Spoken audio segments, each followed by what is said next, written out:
So, really, what guys need to look for, and this is why it's better overall. Not even the part where it's like younger women are more attractive. Like we can all kind of agree that women in their 20s across the board generally are more attractive than women in their 30s, 40s, 50s, obviously, et cetera, et cetera. We have data to back this up. And I know people are in the comments, oh, yeah, but like my girlfriend was attractive at 35 and I know some fat 20-year-olds. Yeah, yeah. I mean, we know, man. We've all heard it before. We get it. But on the balance of probabilities, women in their 20s generally more attractive to women in their 30s and 40s, et cetera. Besides all of that, a woman in her 20s is generally going to be far less experienced. And I mean life experience. Now, women will try to tell you that their life experience makes them more attractive. The fact that they've gone out and done a whole bunch of things, or they've gotten a bunch of jobs and gotten a bunch of promotions, or they've traveled all over the world, or they've got PhDs, or that they've been in relationships and they've been dumped and broken up with, or they've been abused. I say that because a lot of women use the term abuse as like financial abuse and emotional abuse. And I refuse to acknowledge those things as actual abuse. When I hear abuse, I'm talking about physical abuse, and not he punched the air beside you or hit the wall behind you. I'm talking about dude hauled off on your ass. That's what abuse is to me. I digress. But women will wear those as like badges of honor. And they're like, oh, my experience makes me more valuable. And it's not the case. Trauma is dealt with and processed differently for men and women. Trauma mostly never leaves a woman. It doesn't ever make a woman better. It very rarely, what it does, and women tell us this all the time, the proof is in the pudding. Again, going back to ladies' night, this is a gigantic social experiment. A lot of people are like, oh, why do you guys waste your time talking to the women? Because we're trying to show you guys in real time, this is how they act. But a lot of these women that have been married multiple times, or they've been with abusive husbands or whatever it is, they're still carrying that. They didn't say like, oh, this made me better. What it really did was they're like, oh, well, it showed me what I didn't want. It made me raise my standards. It made me better at selecting. But it's like, that's BS. Like, I don't see it, because you're still carrying it around. And as you've gotten older, and as your sexual market value, as we like to say, has declined, you're getting more selective. You're making standards higher when you have less value to offer. So it's not beneficial. And that trauma doesn't go away. That stuff you carry in your brain, it's going to stick with you. Now, for men, that can also happen to men.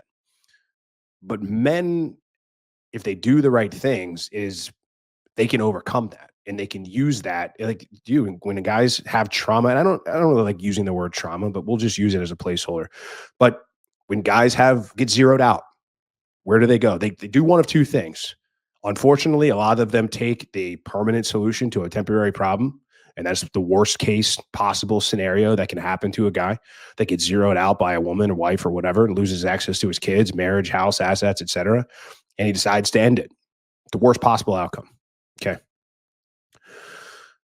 That happens, or a guy goes looking for answers. And guys that find this channel, and guys that find the red pill, or guys that unplug, they've gone looking for answers. And now those guys have used this event, this trauma that's happened to them.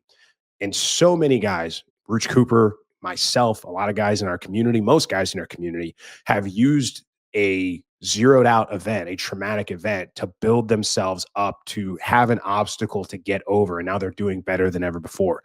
They're doing better with life and women and money and relationships and networking.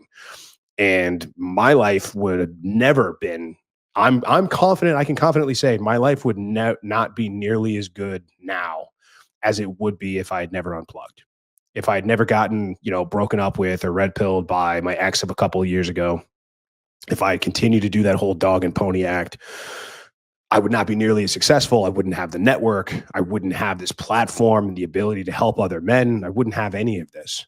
So I'm thankful for it, but I also use that experience to say like, hey man, like, yeah, you were fucking up and now it's time to get better. And a lot of guys do that same thing. So the reason I bring this up is that the women that are older, when you're finding women in like or even their late 20s at this point, late 20s, early 30s, 40s, 50s, there's always, especially if they're single, there's almost always some sort of emotional baggage, emotional trauma, even physical baggage that they may have kids. I mean, God bless her. What the heck was her name? I gotta write it down. Galia, I think. She had 2 kids. She's 27. She's had 2 kids from 2 different men, and she's already been divorced. She's 27. It's like, Jesus, right? So it can start early. It can be in your late 20s. It doesn't have to be 30s, 40s, 50s. And so one of the reasons that it's a little more beneficial for men to date younger women is because in all likelihood, they don't have that type of experience. They're less likely to experience that trauma. Now, there's a lot of guys out there that'll say, oh, like, well, women will have body counts in their 50s by the time they're 19 or 20 and things like that. And I'm not disputing that fact. I'm just saying it's more likely that you'll have a blank canvas or even a slightly less blemished canvas when you're dating younger women. They have not been through generally a bunch of guys. They haven't generally been through a ton of breakups or a divorce or had kids. I'm saying that it happens, but if I had to randomly select, if you said, hey, you have to randomly select who you think has more baggage or more trauma, a 22-year-old woman or a 35-year-old woman, like I'd pick the 35-year-old, and that's all I know is their age. I'd pick the 35-year-old woman every single time because I'm talking about probabilities, not possibilities here. And I could pick wrong, but I think for the most part, I'd be choosing right.